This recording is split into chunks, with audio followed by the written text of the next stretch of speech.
appel à la vie consacrée, il est né à partir d'une rencontre personnelle que j'ai eue avec le Seigneur.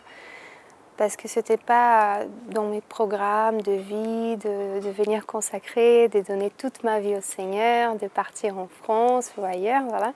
Mais c'est vraiment parce que j'ai vécu une rencontre personnelle avec le Seigneur qui a tellement transformé ma vie, m'a tellement comblée de joie, que j'ai envie de partager cette bonne nouvelle avec d'autres. J'ai beaucoup résisté pendant des années, mais le Seigneur m'a conquérie, voilà. C'est le charisme d'annoncer Jésus au monde, en évangélisant surtout les jeunes, les familles. Donc j'étais vraiment touchée par le charisme de partir dans le monde pour témoigner de ma foi.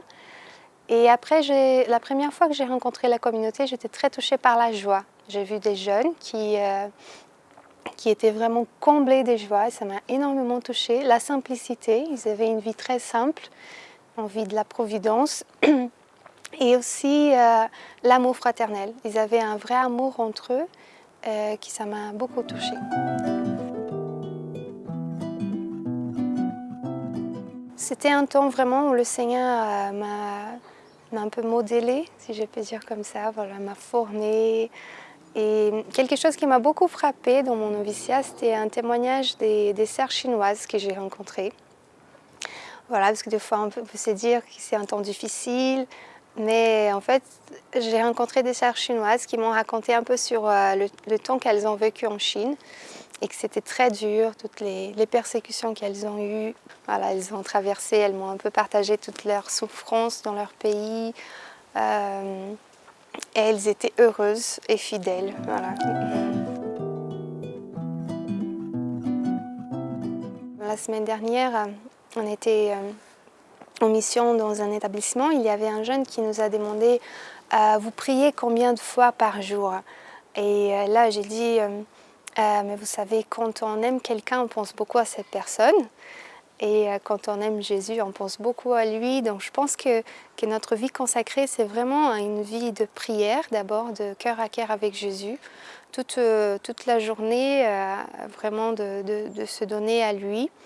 Et aussi dans la mission. Je suis vraiment invitée à tous les jours à rencontrer plein du monde. Et ce n'est pas forcément des personnes que j'ai prévues.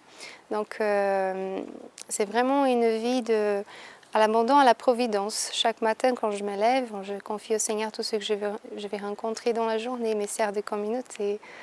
Voilà. Et c'est vraiment une joie de s'abandonner et de savoir que le Seigneur prévoit de choses pour nous dans chaque journée qui nous on n'avait pas forcément prévu. Ce qui est difficile, c'est des fois pour moi personnellement, c'est de voir des fois les gens qui ne croient pas au Seigneur ou qui ne veulent pas entendre sa parole. Plus difficile que d'apprendre une langue ou que de partir en mission, que de quitter un pays, ma famille ou mes amis.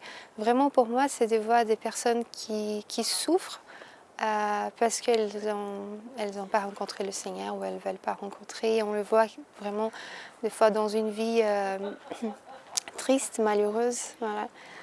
Et le contraire de ça, c'est la joie de voir quelqu'un quand elle a rencontré le Seigneur. Voilà, de voir que son cœur est complètement transformé. Ça, c'est une joie pour un missionnaire, je pense.